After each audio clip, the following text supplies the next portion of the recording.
So you probably clicked on this video because you want to know whether a titanium implant is the really best solution to replace one of your teeth, just like most dentists recommend every single day. In this video, I will show you the hidden risks that often are not mentioned and why, as an experienced dentist who placed titanium implants for years, I would never again put a titanium implant into a patient. Hi, my name is Dr. Tobias. I've been practicing dentistry for more than 70 years in different countries. I specialize in biological concepts and ceramic implants. On this channel, I share the best concepts with you, not only for healthier teeth, but for your overall health. Because behind every tooth, there is a person. So stay tuned, because at the end of this video, I will share which alternative to titanium I would personally choose as a patient. If you enjoy this type of content, please support my channel with a like and subscribe, and let me know in the comments what topic would you like me to cover in one of the next videos. So let's take a closer look at why titanium isn't as harmless as many people think. Titanium is a metal, and like any metal, it can corrode over time. As the saying goes, if you rest, you rust, and that's certainly true for any metal that rests in your mouth, including titanium.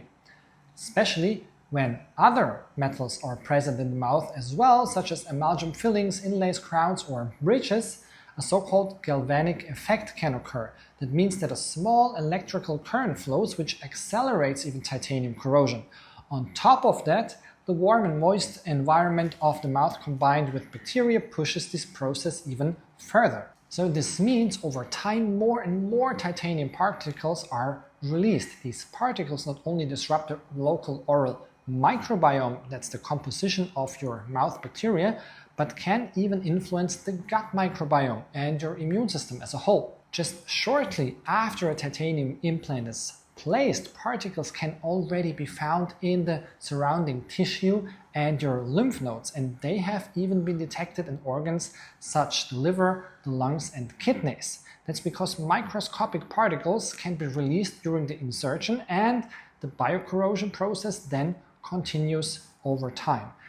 These foreign particles, they can promote local inflammation, they put stress on your immune system, and in many cases ultimately cause bone loss around the implant. These are important facts that most patients never hear, because of course it's a poor selling argument to tell you that while you're getting a fixed tooth right now, you may be facing health problems in 8 to 10 years.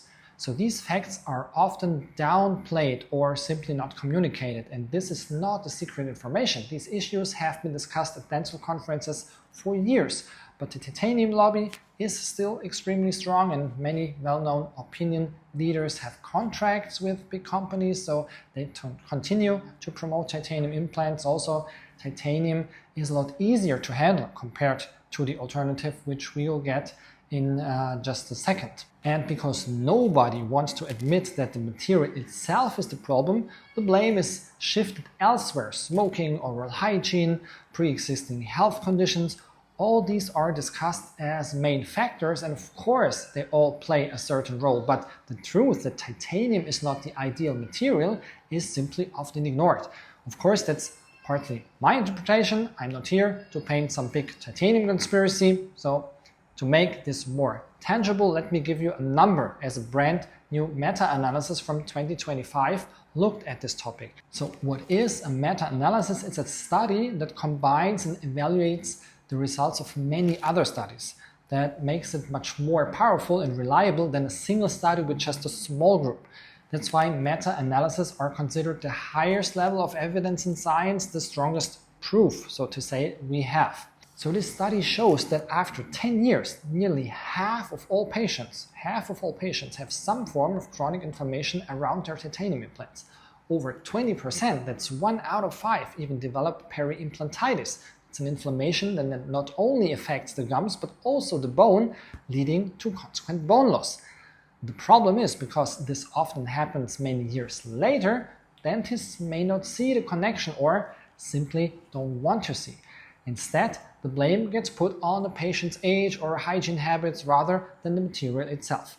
But we already have lots of scientific evidence showing that titanium is not biologically inert. It does react in the body. And here we are only talking about the biochemical processes, not even the interaction with electromagnetic fields, for example. So you see, as a patient, it's often not your fault. It's the properties of titanium that, along with other factors, create the problems. And you cannot change that, no matter how well you brush or if you don't smoke. The only way to truly avoid these problems is to skip titanium altogether. So what do we use if titanium is not an option? Well, we need something equally strong or stronger, but without the negative biological side effects. And the answer is zirconium dioxide, also known as zirconia. Zirconia is a high-performance ceramic that gives modern implants the same strength and stability as titanium, but with key advantages.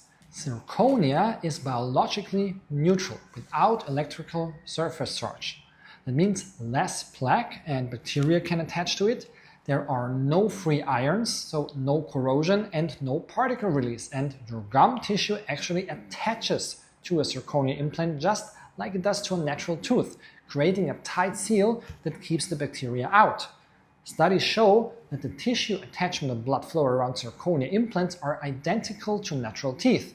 So in short, you get the stability you need without the long-term risks of titanium and with several biological advantages that make zirconia much more tooth-like.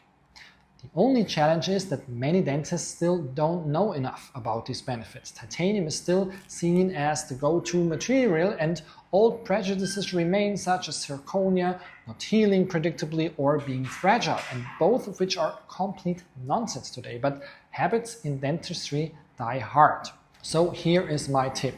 Do your research carefully, and if you're planning a trip to the United Arab Emirates or you're living here, you're always welcome here to visit me in Dubai, of course. So let me finish by telling you why I personally stopped placing titanium implants. In my career, whether in Germany, Switzerland, or now in Dubai, I've trained hundreds of dentists in the use of zirconia. From all this experience, I can say there is simply no argument left for titanium. Titanium served us well for decades, but it's outdated now. Zirconia gives us the same strength without the biological downsides and with advantages titanium never had. In today's world, we are already exposed to so many environmental stressors like here outside. We need to be extra careful with things that are permanently integrated into your body.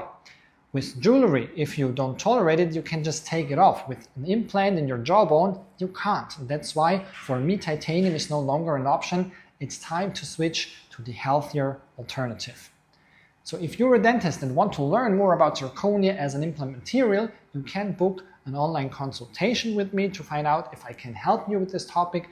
You can also jump onto a free webinar to learn more about the numerous advantages zirconia offers. So click on the link in the info box below to join me in this free webinar.